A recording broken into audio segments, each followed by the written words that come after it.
state laws dealing with the sale and delivery of alcohol.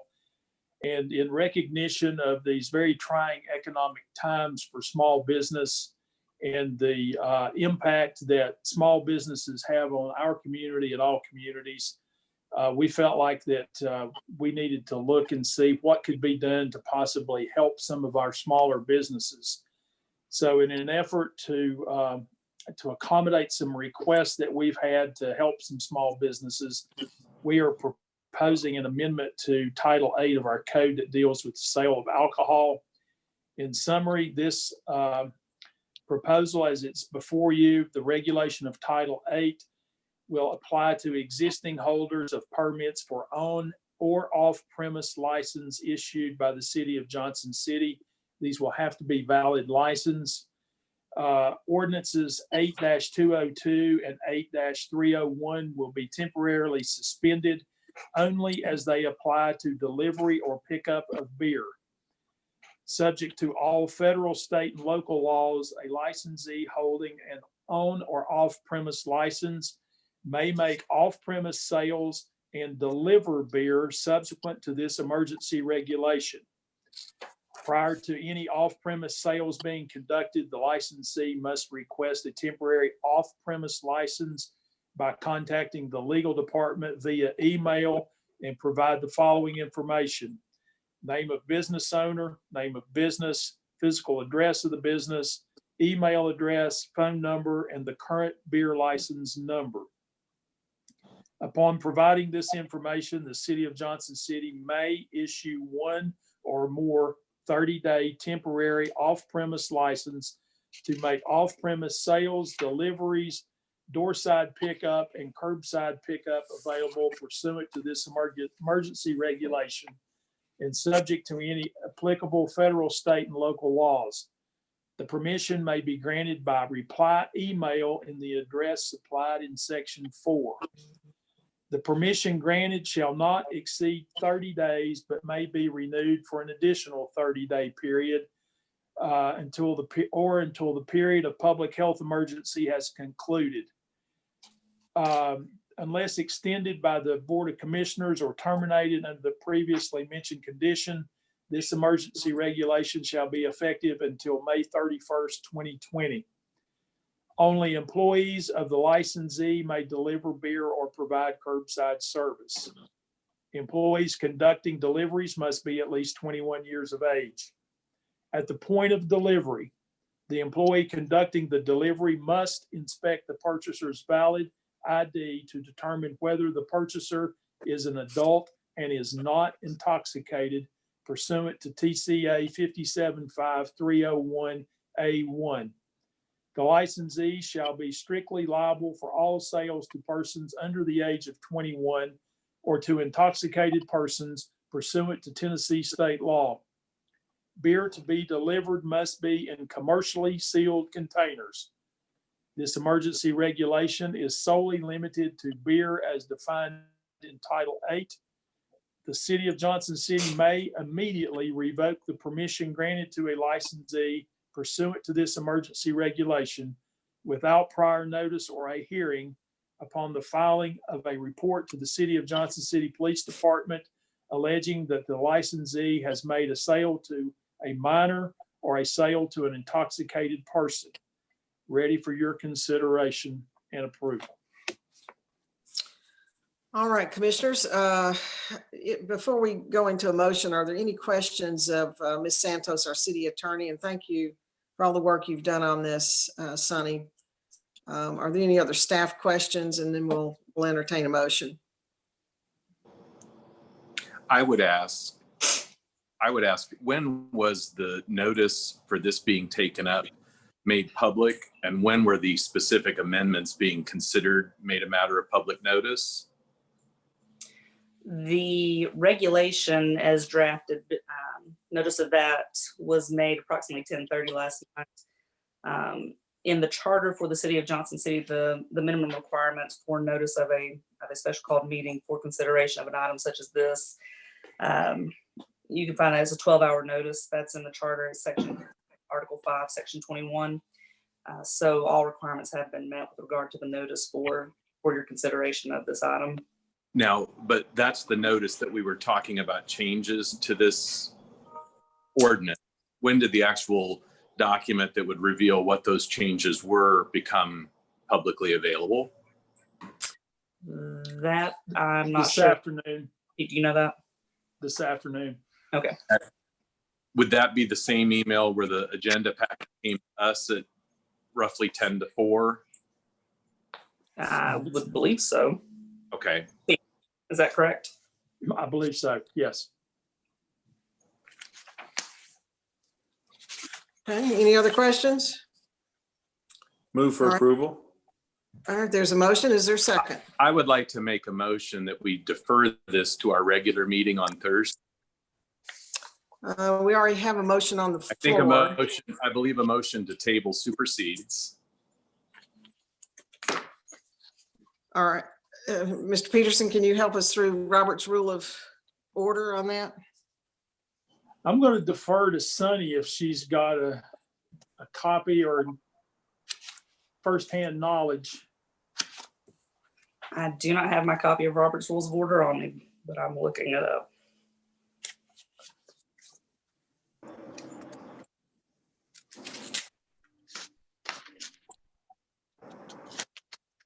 My copy is print, and it is in my physical office at City Hall. So, Mr. Peterson, we also have the declaration of local emergency that can also weigh in on like this if we want to suspend or to waiver any kind of procedures or formalities of the city right now, if we had to. I mean, if it were a big enough situation, that's one of the things that declaration of emergency allows. It does allow the suspension of certain rules and operating procedures. Your charter directs that Robert's Rules of Orders are how you shall conduct your meetings. So if the question's in reference, is the motion by Vice Mayor Wise appropriate? That's a Robert's Rules question, and your charter does say that Robert's Rules shall guide how you conduct your meetings. My question was, we already had a motion on the floor. But you don't have a second. Well, I was calling for a second, so Are you calling for a second, or is that appropriate? I'm looking for guidance. I think Sonny's looking. Sonny's looking.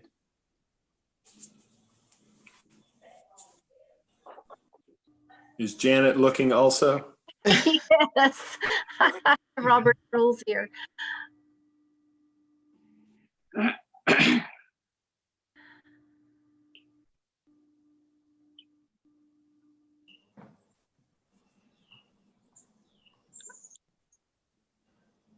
I feel inclined that we follow the procedures that we had started.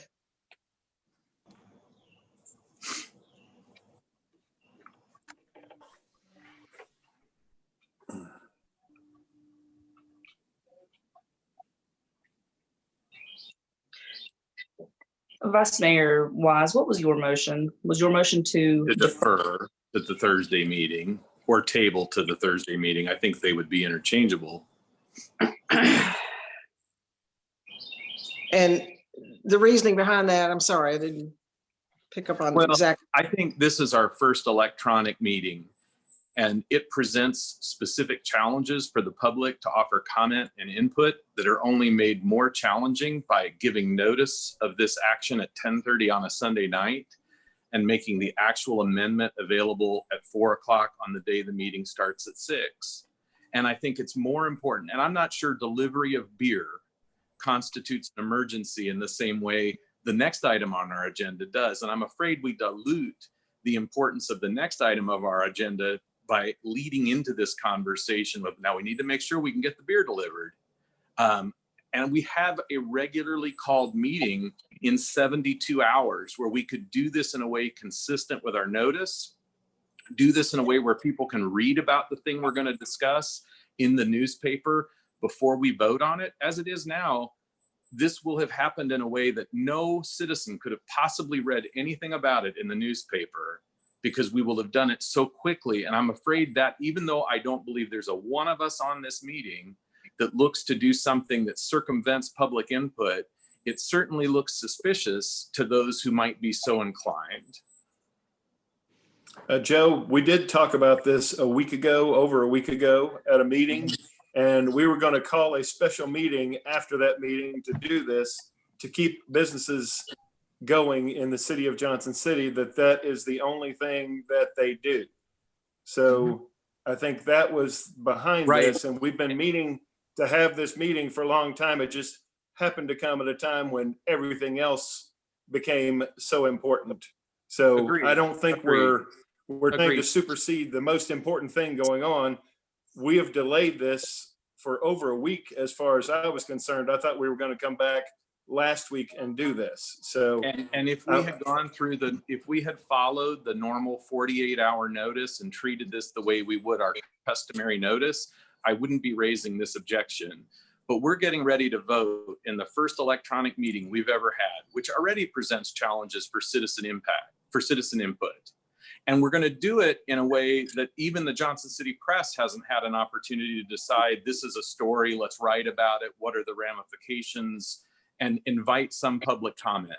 And all this to save 72 hours. To me, the process by which we do it is vastly more important than the 72 hours. That's my take. I don't want to do something that looks like we've rushed it through. But I'm just one. Can I make a comment? I don't think this is about beer, as you mentioned. This is about helping a business that asked for help a long time ago, a few weeks ago, a number of days ago. And we did deliberate it pretty extensively. These are really interesting, difficult times. And I'd hate for a technicality to stop one of our businesses from being able to at least pay their employees. So just my take. Yeah, I would respond to that by simply saying every business in our community is experiencing those same issues. One of the only business that is specifically asked for this provision, when I called one of the owners and said, does it make a difference if it's done Monday or Thursday? They're not even in the position to facilitate delivery yet. They don't have the product to do so. So let's not set this up as, well, if we don't do this, we're anti-business. I mean, I'm pro-business. I'm a small business person. I don't want to see us rush this along or even appear to rush it along. It may have been talked about at the last meeting, but I, for one, with the meeting notice didn't go till 10:30 on a Sunday night, and the actual text didn't become available until 4 o'clock, and the meeting is at 6. Yeah. I've said my piece, that's how I see it. Let me add to the discussion. This is a 30-day item that will come back again in 30 days. We'll either renew it or not. So it's a temporary measure that we're taking during very extraordinary times. And we will, it's not forever. So I do. It's not just one business. There are multiple businesses this would apply to. And these restaurants and the tap rooms and the bars downtown have particularly been hard hit because they've closed first. They've been in this thing a lot longer than most everybody else. And so if we can help them keep some employees on payroll, and they at least can, pay their fixed bills, I think we've done something good. And I would rather us move forward on this to be able to help them, and we can take our licks if we haven't done procedurally exactly everything right. But we have plenty of time tomorrow to interview with the press and to talk about this and what it means for the next 30 days. After it's done. Well, we'll see how the vote comes through. Mm-hmm. Mayor, if I may. Yes, ma'am. With regard to Robert's Rules of Order, Vice Mayor Wise's motion is not out of order. However, it does require a second. Okay, And is there a second? well, and it must pass with a majority. Is there a second? All right, there's a motion and a second. Any other discussion?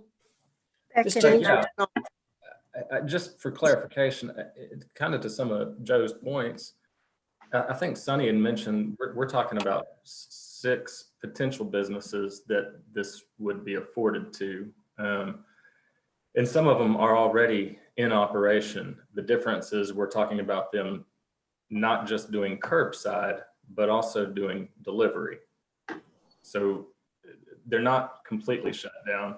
And then, of course, like every other business in this model, there are varying levels as to when people shut down or slowed down with social distancing. Some were on the front end of it.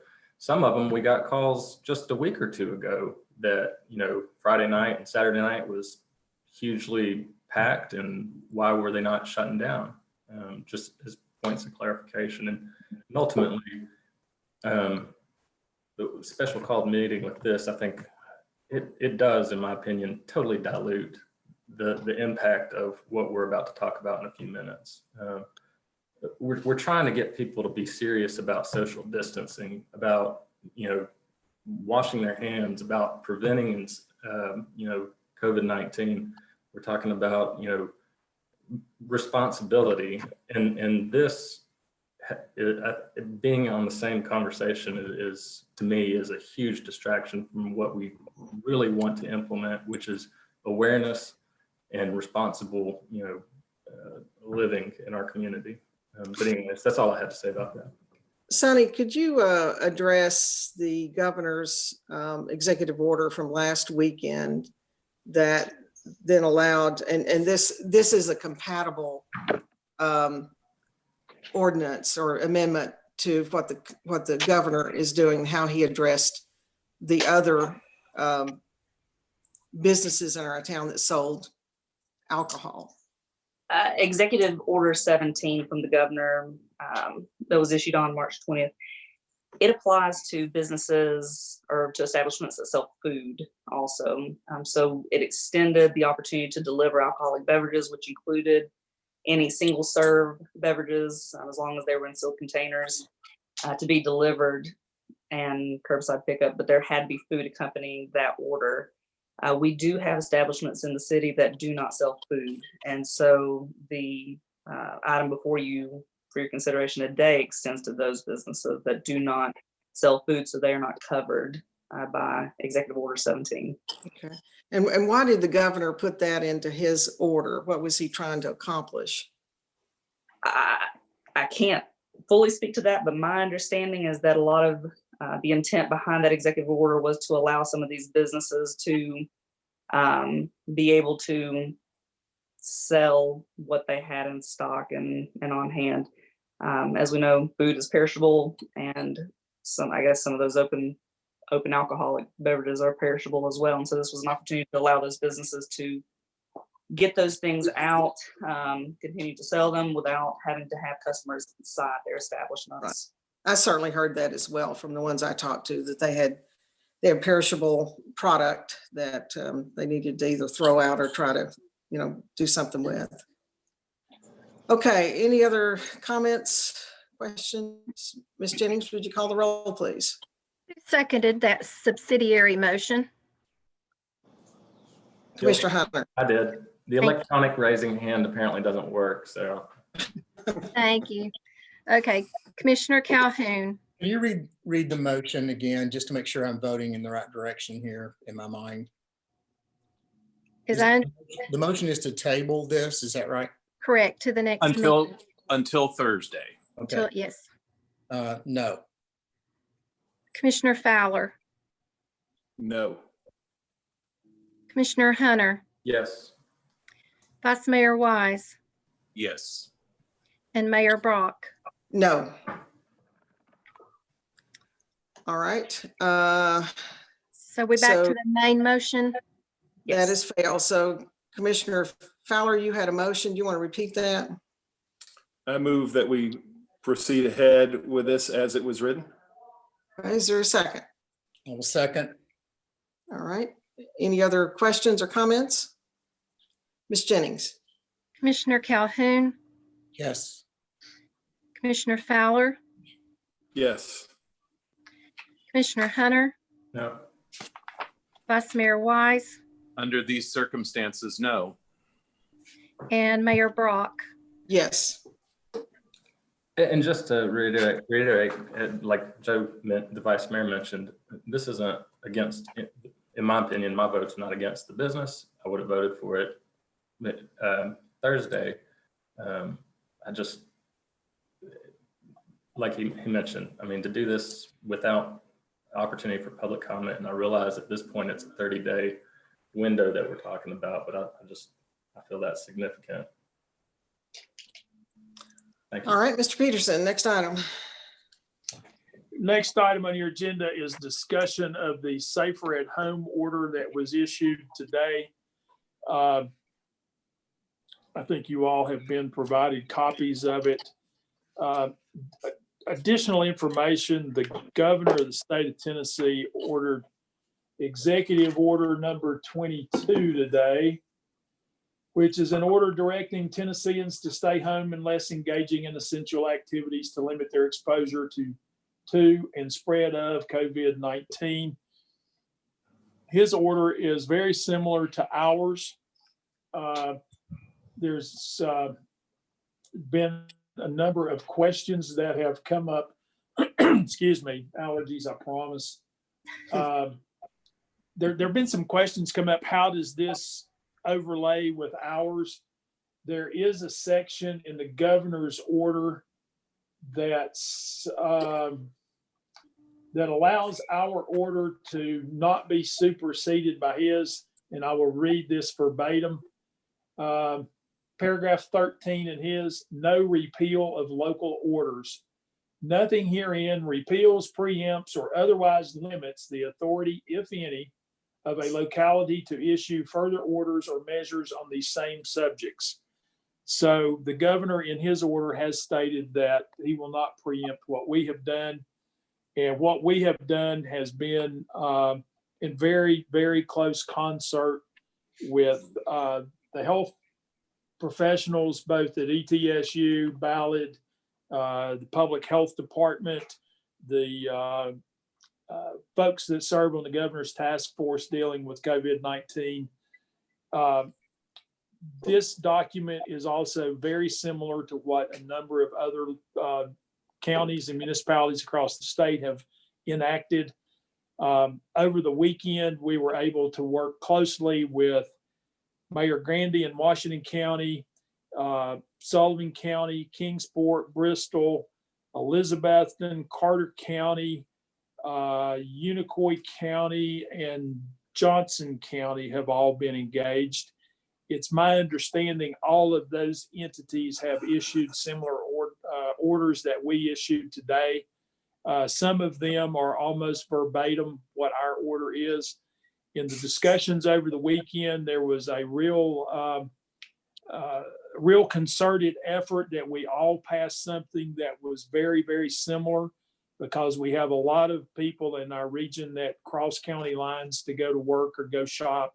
And we wanted to make sure that there was consistency from one jurisdiction to the other to avoid confusion as people travel throughout the region.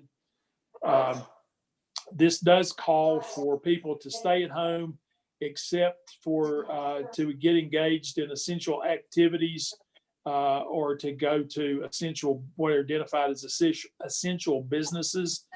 Very similar to what's in the governor's order.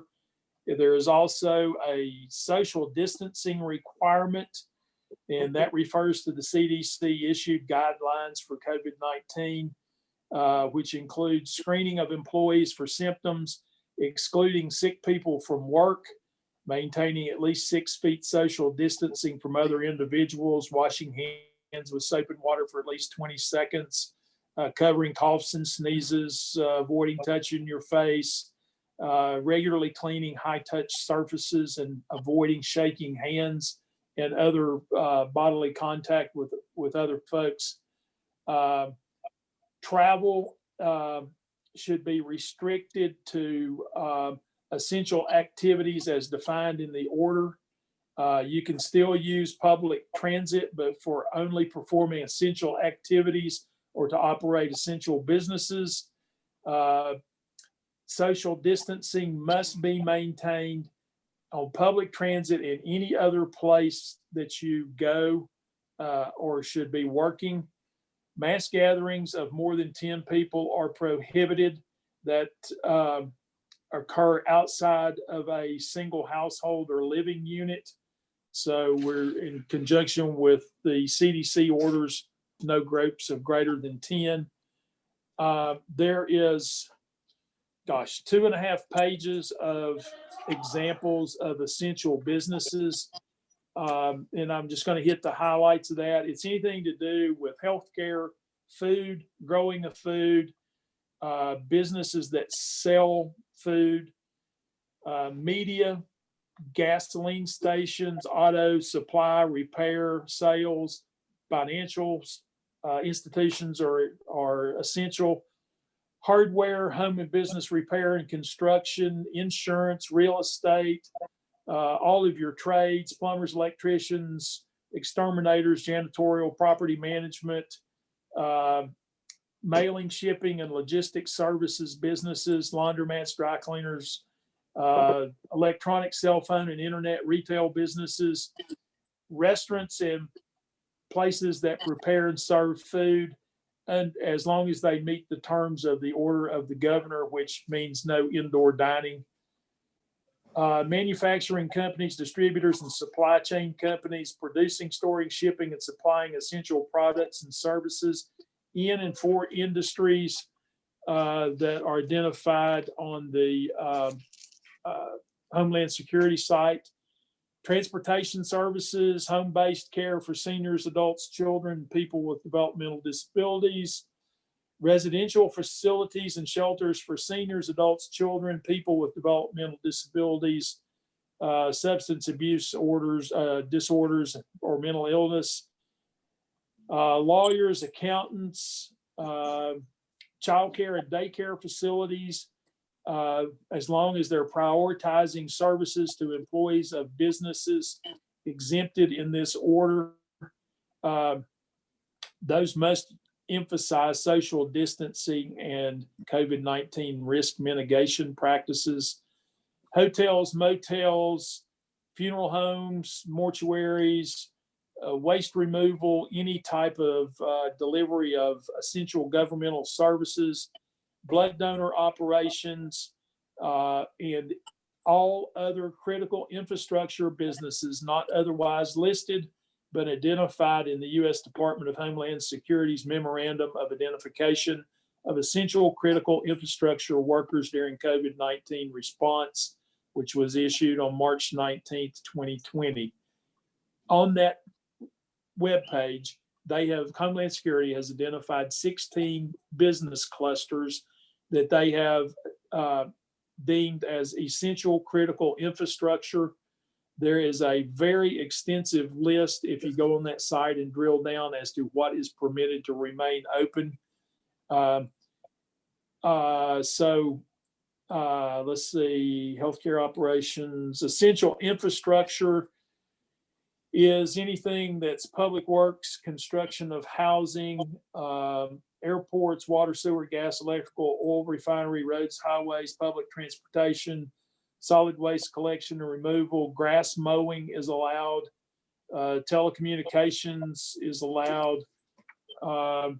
So there are a lot of businesses that are deemed essential services and may remain open.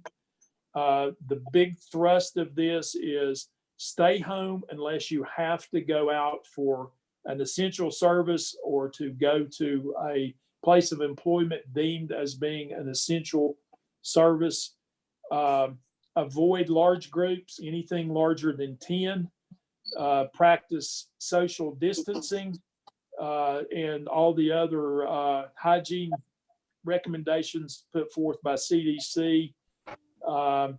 City parks shall remain open unless otherwise posted.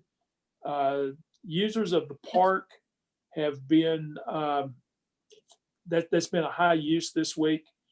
For the most part, I think everybody's been self-compliant. We have had problems with basketball courts.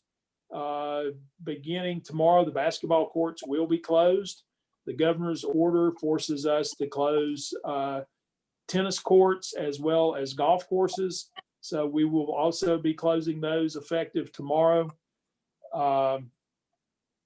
Let's see. Pete, The police. Pete. Go ahead, Joe. I've committed that list to memory, but I suspect some people would like to consult the list. Is that list published somewhere on the city website that we could direct people to it? It is, and I will look here when we get through and make sure it's an easily found location. And the governor's order has I don't know, what do they call this thing? They have an attachment A to the governor's executive order 22. So it has a more exhaustive list than what ours does as to what is deemed essential and can remain open. So I think if we directed people to our website or to the governor's website and look at executive order 22, there will be quite an exhaustive list of what is allowed to remain open. I'll also put a link on our website that'll take you to the governor's executive order 22 as well. This order will become effective tonight at 12:01 a.m. and shall remain in effect until 12:01 a.m. on April the 6th. The mayor has declared a state of emergency. I have declared a state of civil emergency pursuant to Tennessee Code Annotated and the authorities granted to the two of us through TCA. The mayor's declaration and my declaration are done in conjunction with the order of Safer at Home, which we are now discussing. The mayor's order cannot last longer than 7 days. So at the end of the 6th day, she will need to reconsider whether this should be extended for an additional 7 days. And that will obviously be done after review of the circumstances and keeping up with the changes in the local health and well-being of our community. I can't emphasize enough what a fine line this is between protecting the health and safety of our general public while at the same time ensuring that we don't cripple and debilitate our local economy. It's extremely important that we recognize that businesses are hurting. They need help. They need support. We as a community need to work very diligently to support our local businesses in any way that we can. Takeout orders, online orders, going and doing your essential business while maintaining appropriate distances and cleanliness. This is something that I'm unaware has ever been done in Johnson City. It may have in many, many years ago, but I'm unaware of it. This is something we've all taken very seriously, and it's something that we as citizens of our community need to take very, very seriously. The only way we're going to stop the spread of this disease is for us all as individuals to take self-responsibility and stand up and practice good, safe health practices and to abide by this order of Safer at Home. So it's been a really hard decision.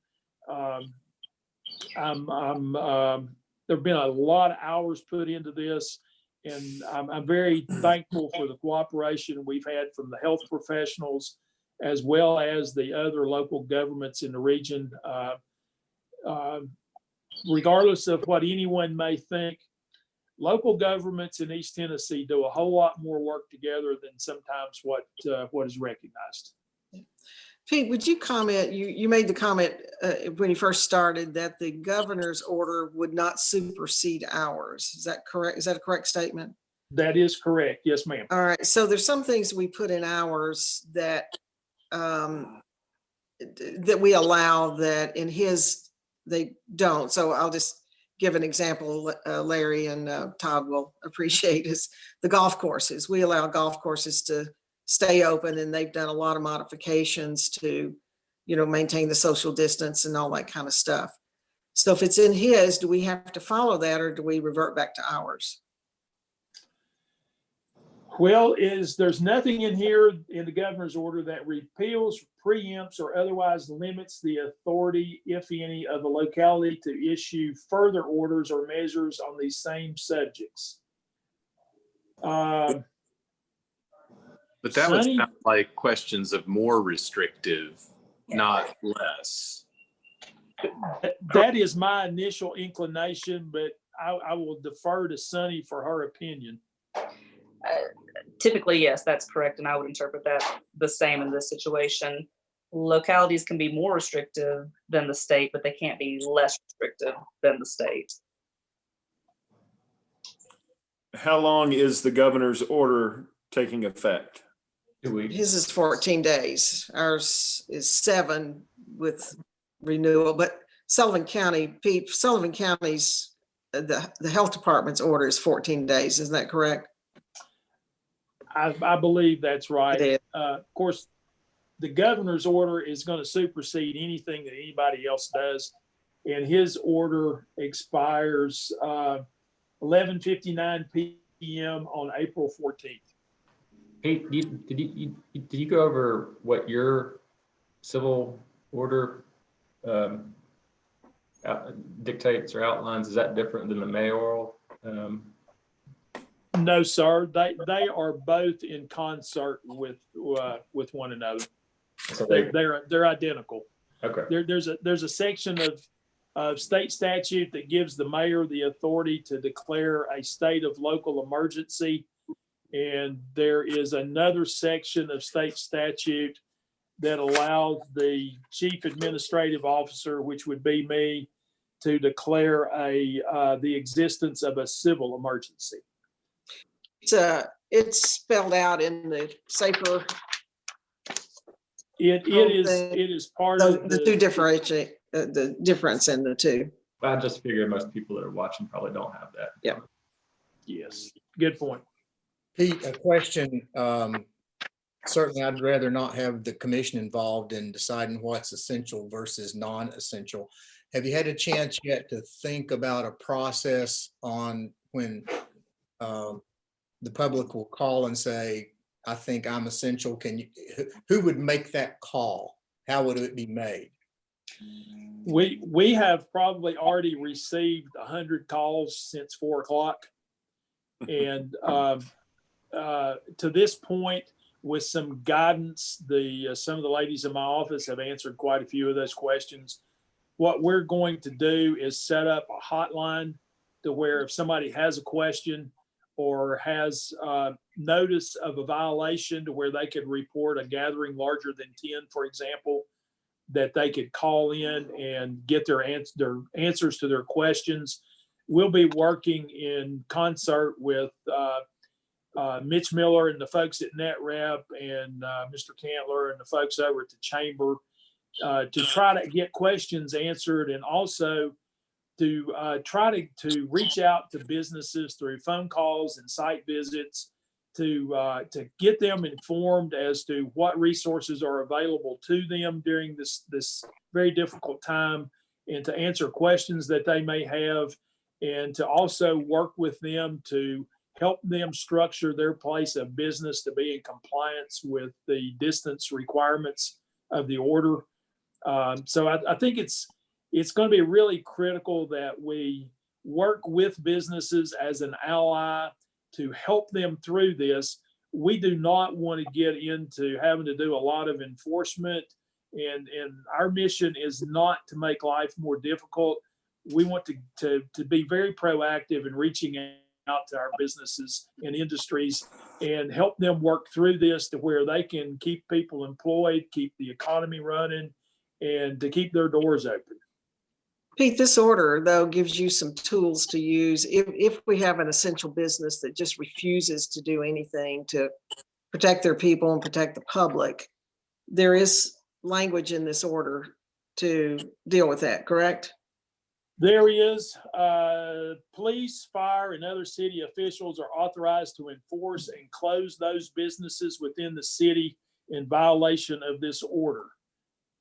So yes, if for some reason we ran into a situation that after several attempts to help them come into compliance, that they refuse to come into compliance, we do have the authority to shut down the business. We will work extremely hard not to do that. That is not what we want to do. And I assure you, before we ever even get close to closing the business, I will personally be involved at the location of that business. You've added some extra staff out in the parks now to kind of help deal with the congregation of a lot of particularly young people.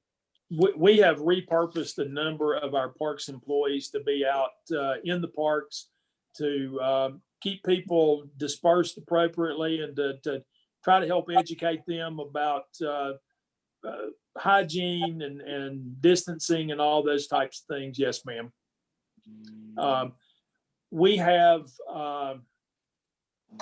gosh, in this building, there's probably not more than 10 or 12 of us working from the building right now. The vast majority of the city hall staff is all working from home. Water, sewer, public works, administrative folks are mostly all working from home. So anybody that we have sent home to work from home with the appropriate equipment and supervision from their department heads. And we really highly encourage all other businesses to take like measures to minimize social interaction as much as we can until we can get past the crest of this wave that's coming at us. Dr. Kershke and Dr. Mormon and Rich Panic from SOFA joined us today for a media briefing to really emphasize why now? Why didn't we do this a week ago? Why don't we wait a week? And the answer is there is undisputed evidence of community spread now. And now is the time to do it. I've seen some studies or some articles about comparing what's happening in the world today to the 1918 flu epidemic that took place. And it's really revealing when you look at when the wave hit and how long it lasted based on when people started socially distancing from one another. I shared with you all in an email some information from Dr. Kershke the other day that was some modeling that showed what a decrease by 50% of social interaction does with the timing and the duration of the curve of the peak versus a 65 or 75% in social interaction. And I think all of you would agree it was rather startling, the difference in the severity and the duration of a pandemic like this. The more you can keep people separated, it's a very powerful tool, and that is the reason that we decided now is the time to take this action. Pete, can I add something to that? Today has been where these declarations have been made, but many of the steps you've described about sending workers home and working from home, those things have been in place now in an evolving way, but really now for several weeks. So lest everybody think today's the day the city decided it mattered, we've been taking this very seriously now for many weeks. This is not a new conversation. The declaration is new, but some of these arrangements are longstanding. That's correct, Vice Mayor. It's been at least 2 weeks that we've been sending people home. And which brings up another topic I think is really important to share with our citizens.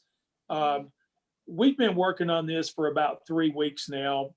We went through a period of planning and trying to identify how we would alter operations as this thing progressed. And I can assure everyone that we have sent people home with the proper equipment. We've cross-trained critical employees, mission critical employees, not that they all aren't, but some more so than others. We've ordered extra supplies at the water and sewer plants. We've closed City Hall over a week ago to the general public, but we've made available 2 walk-up windows that never existed before. We've opened up the drive-in window or the drive-through window at the Gray facility out on Suncrest Drive. We're encouraging all we can for folks to do more business with us electronically. We've established a drop box back in development services to where people that need to pull permits or to get plans reviewed and approved from a paper standpoint, they can drop it off, and we go out once or twice a day and check the box and do the work and work with them telephonically and electronically to get plans reviewed and approved. So we've done a number of operational changes now over the period of the last 3 weeks to ensure the health and safety of our customers as well as our employees. The vast majority of what we do is life essential service delivery, and we cannot and will not be put in a position to where we don't have enough employees to do what we need to do to deliver services to our citizens. So we've been taking this serious for a while, and we really encourage everybody else to follow suit, please. What would you recommend to the commission? In all likelihood, everybody will start receiving some calls about their business and is it essential or not. How would you like for us to handle those calls? Send them to John Hunter, Hunter. I have 14 right now. I'm getting ready to send over. Let me get the phone number to you all. The best way to handle that is let's send all of those calls and inquiries in whatever form you receive them. Let's send them through one central location. That way there's uniformity into what the response is, and it'll get you all out from underneath probably what will be hundreds, if not thousands of calls over the next 2 or 3 days. And I apologize for not having that number in front of me right now, but I just don't know what it is right now. I'll get it to you rather quickly. I think it's going to be really important for the people who are working that with Mitch and that crew that, number one, they have good business experience and understanding, and that there may be some situations that have to be referred on to you or to Sonny or someone if there's any kind of other issue around that. So it's gonna be really important. Those people are going to be our face out into the public, into the business community about how this gets implemented. Yes. Pete, I just want to say, thank you to you and your team and the EMA for all the work that y'all done, not just with how to operate city staff and departments, but also being proactive over the past few weeks to, meet with businesses to help encourage them to practice, implement processes and procedures to implement, social distancing and taking care of their employees. And I think that's made a huge impact as well. So I think you've done a great job and appreciate all the commitment and time you put into this. Yeah. We've got a great staff. We got a great group of people that have been a great help. Certainly appreciate every one of them. I have a question and a comment. Has anyone, I've had a question come about the governor's order versus our local orders and how they are different. And I have not had a chance to lay them line by line and side by side. Can somebody give a quick synopsis again of the distinct differences between the two? I literally looked at the governor's order as this meeting started. I was looking at one screen and doing this. I really haven't looked at it deep enough, but the governor, as references in his document as well as we do, the essential businesses are those that are listed on that Homeland Security site, which covers almost everything. Lawn care services are deemed an essential business. So the folks that come by and cut grass can certainly keep doing that. I think I mentioned real estate agents, manufacturing, industrial. There's not a whole lot of difference in them, but to really get you a good, thorough answer is going to probably take me an hour or two to read through it tonight, and I'll get a synopsis put together of any differences that are noted after that review. I think that would be helpful because people have asked. Vice Mayor, I'll encourage you also to look at Executive Order 21. It's a short order. It's only 3 pages, but it includes, much like 17, the things that do not stay open. And that's good direction for a lot of people. That's a list that we haven't seen before, and that's not something that we include in ours. That's good. That's his latest order that came out just a little while ago. That's Executive Order 21. 22 is what you're going to see that's very comparable to what we have. Thank you for that, Honey. Yeah. The statement I guess I would make, people need to be reminded that as this state moves forward, I mean, as these declarations occur, don't everybody run to Kroger and Food City and Walmart and clear the place out. If you normally buy 1 loaf of bread a week, buy 1 loaf of bread. And these things remain available. We've heard from Steve Smith at Food City and certainly others that we don't have a supply chain problem right now. We just have people buying in manners inconsistent with their historic norm. And so help your neighbors out by not disrupting the availability of critical supplies, and be sensitive to the fact we're all in this together and it's going to work out. But for the meantime, we need to be sensitive to doing things that help us all rather than create added disruption and anxiety in our community. Very well put. I'm going to, if you will allow me, reading directly from Governor Lee's Executive Order 21, the list I'm getting ready to read are businesses or organizations that perform close contact personal services shall not be open to members or the public. Such businesses include, but are not limited to. So these are going to be businesses that cannot remain open. Barbershops, hair salon, waxing salon, threading salon, nail salons or spas, spas providing body treatments, body art facilities or tattoo services, tanning salons, or massage therapy establishments or massage services.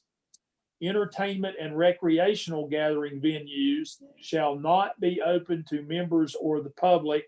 Examples are, but not limited to, nightclubs, bowling alleys, arcades, concert venues, theaters, auditoriums, performing arts centers or similar facilities, racetracks, indoor children's play areas, adult entertainment venues, amusement parks, or roller or ice skating rinks. So those are examples of businesses that the governor has declared cannot be open during the time of his executive order being enforced. Thank you. You can. I just received a message from former Mayor Tamita that said the temporary provision for restaurants to sell off premises that was supposed to expire April 6th was just extended to April 14th also. So something we can make sure everybody knows about. Thank you, sir. Okay, any other questions or comments? It's been a historic day for sure in our city and our region.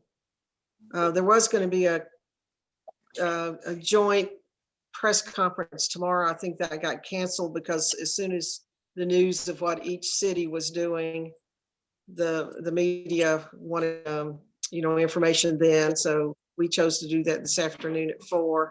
And I suppose the other cities and counties have done that as well. So, all right, any other Oh, we have the agenda for next week. Are there any items on the agenda? Thursday, Pete? for Thursday. Have you even had a chance to pull it out? Just for clarity, it's Thursday, not next week. Thank you. For anyone wishing to dial in, participate in this again. We're doing this again in 3 days. So Pete, have you had a chance to look at the agenda? Are there any items anybody needs any additional information on or clarity? You're primarily dealing with the consent agenda. You've got a beer license application for the Main Street Theater. That is a Class 1 on-premise license. There are no disqualifying factors. It qualifies. There is one, the Housing Authority needs to have an appointment made to fill the seat of Jeff Keeling, who has resigned. You have applications from Hobart Adams, Stacy Tedford, and Ted Ganger Jr. The recommendation from the Housing Authority Board is for Mr. Ganger. Hey, Pete, And- back up just Yes. a second on the beer license.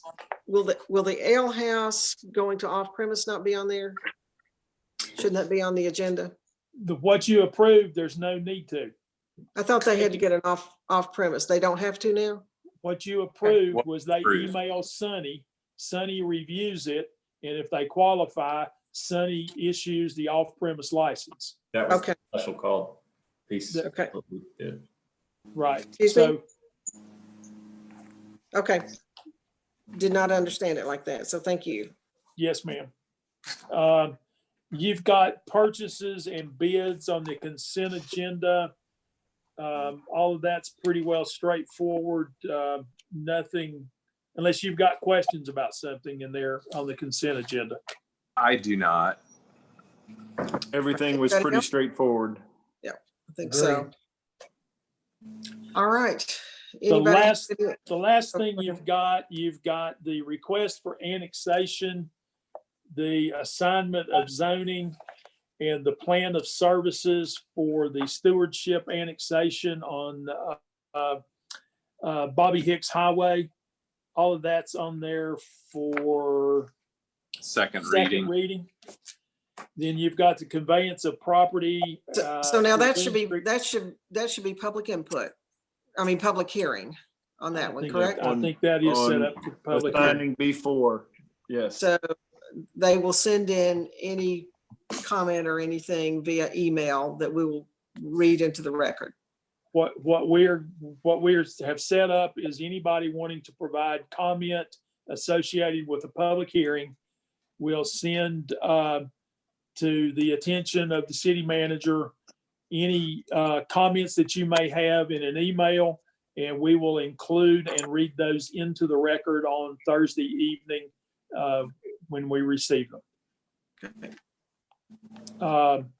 You've got third reading on conveying property to the Boones Creek Historical Trust, and third reading on conveying property to Mike Manzi and his wife. And that's the end of the agenda. All right. Any other questions on that or any commissioner comments? Keep calm and carry on. Very good. Thanks a lot, everybody. Meeting adjourned. Thank you. Wendy gonna cut us?